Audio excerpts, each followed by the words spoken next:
Welcome to the voice of St. Anthony Parish from Allston, Massachusetts, right here on WROL, 950 AM, 100.3 FM, and you can also hear us at CatholicAudiomedia.com and your favorite podcast platform.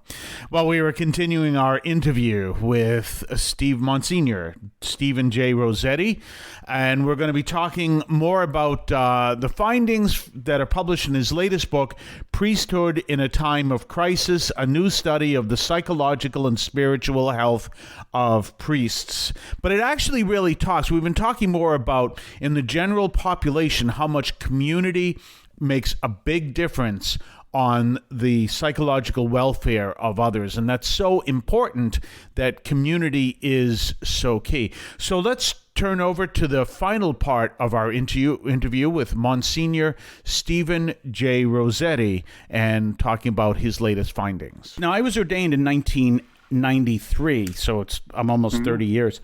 I think it's next week is my anniversary. Oh, happy anniversary. Oh, thank you. Thank you very much. So I was ordained in 1993, and you were saying that after 1990, priests tend to be more traditional.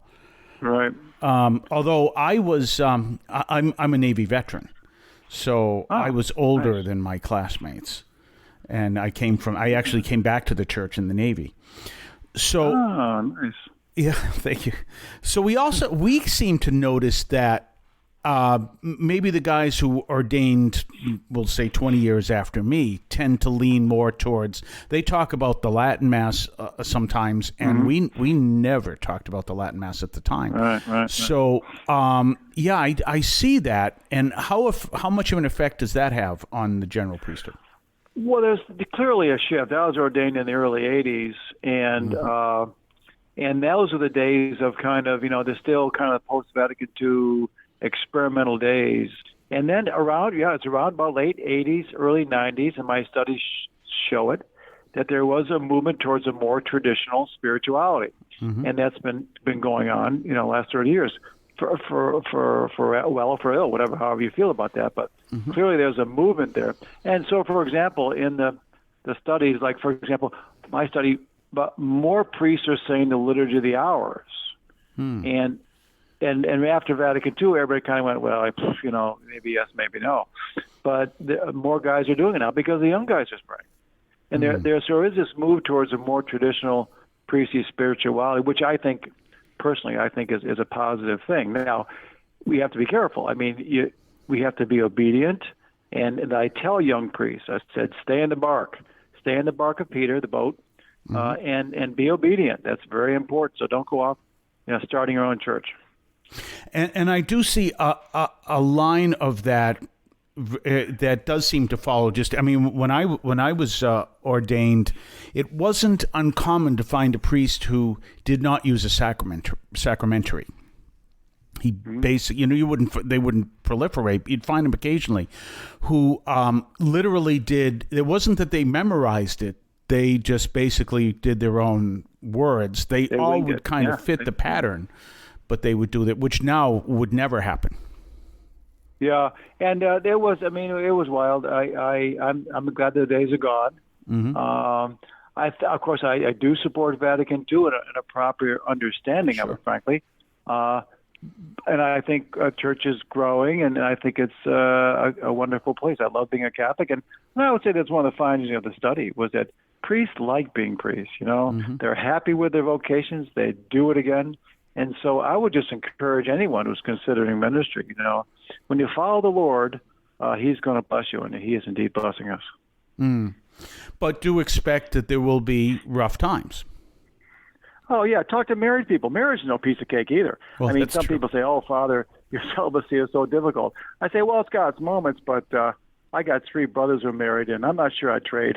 They're working hard. Well, that's a good point. And one of the things that as you brought out and we talked about is the importance of the priest's spiritual life. And one of the things I really focus on couples is how it's important for them to be people of prayer and then families of prayer. That's essential, because if you're not people, I couldn't do what I'm doing without prayer. Yeah. Well, one thing I found was, if you want a few takeaways, One was, if you live priesthood the way it's supposed to be lived, you're going to be a happy guy. You can't cut the corners, I'm sure his marriage is the same way, You need to be faithful. You need to do your very best to do that. And when we are faithful to the vocation that God's called us, we're more at peace and happier. And as we look at that, is there anything that you went through and you said, this is what I expected to see and this is what I saw? Well, I guess I was surprised again that the priests are so resilient in the midst of this crisis. I mean, but not unaffected. 31% of priests, I think it was about 31% priests said that they were traumatized. That's the word we use in the question. They were traumatized by the pandemic. So we can't underestimate how traumatic the pandemic has been for people, not just priests, but also, of course, for us in the church, the Catholic, the child abuse crisis, how painful that has been and still is. So we can't underestimate how painful it's been.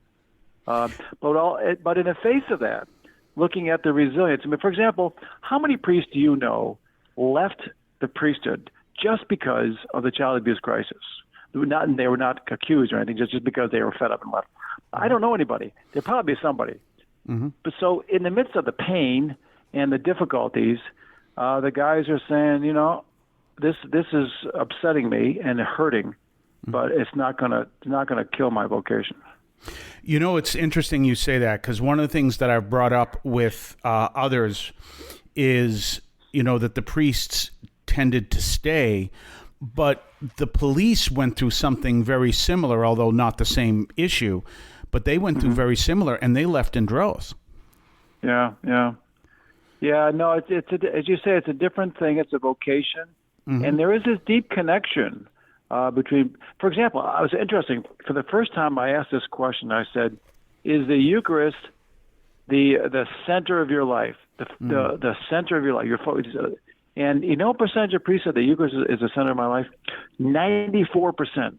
Wow. That's an incredibly high number. It's in other words, that priests are sort of connected in a strong way to the Eucharist. And that's part of our spirituality. I mean, John Paul II said that there's no Eucharist without the priesthood, and no priesthood without the Eucharist. So that's connection between priest and the Eucharist is strong, and the guys are living it.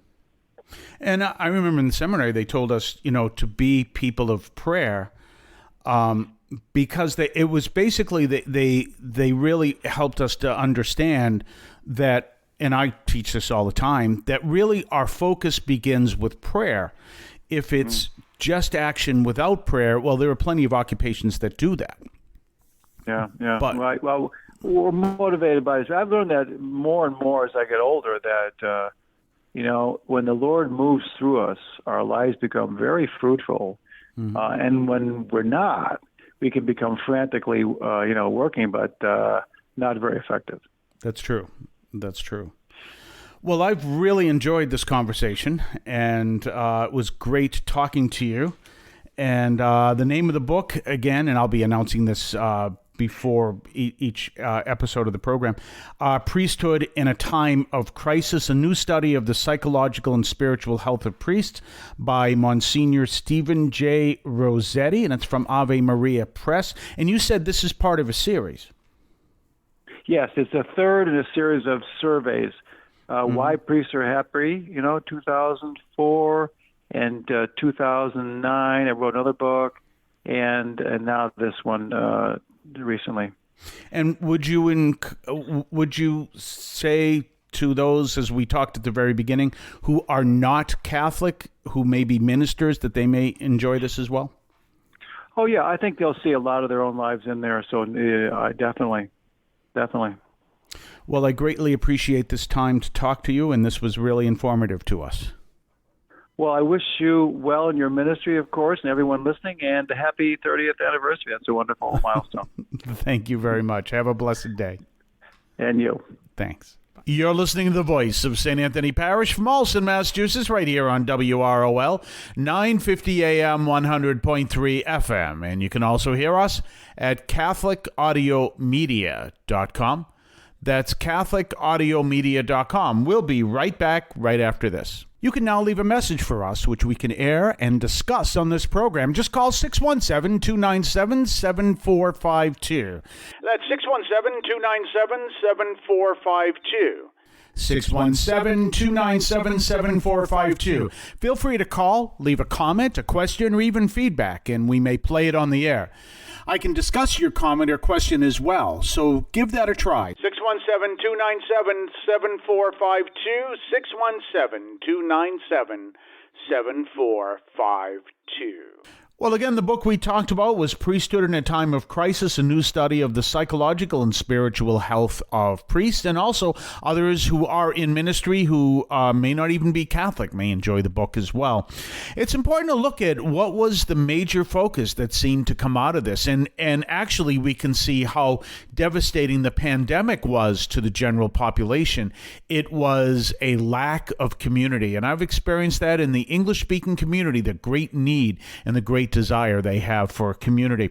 Well, we'll talk more tomorrow. In the meantime, have yourself a blessed day, and we will see you tomorrow. I want to call your attention to Catholic TV, which offers great faith-filled, family-friendly programming 24 hours a day. You can find your cable channel at www.getcatholictv.com, and you can watch online on the free apps or check out the YouTube channel. Daily Mass, Rosaries, the Divine Mercy Chaplet, and the Our Lady of Perpetual Help Novena are all available online and on demand. Check out CatholicTV.com.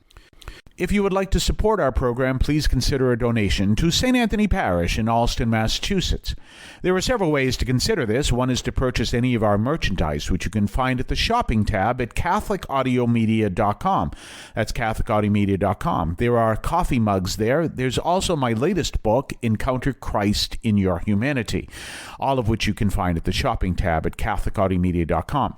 You can also donate to the show directly through either the Donate tab, also at CatholicAudiomedia.com, or by sending a donation through the U.S. Postal Service with your questions and comments at 43 Holton Street, Allston, Massachusetts, 02134. That's St. Anthony Parish, 43 Holton Street, Allston, Massachusetts, 02134. Finally, the best way you can support our parish is to attend Mass on Sundays at 10 o'clock and be a part of our parish.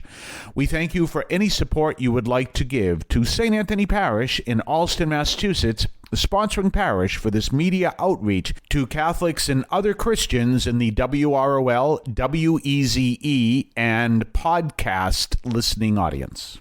In Cristo vivimos.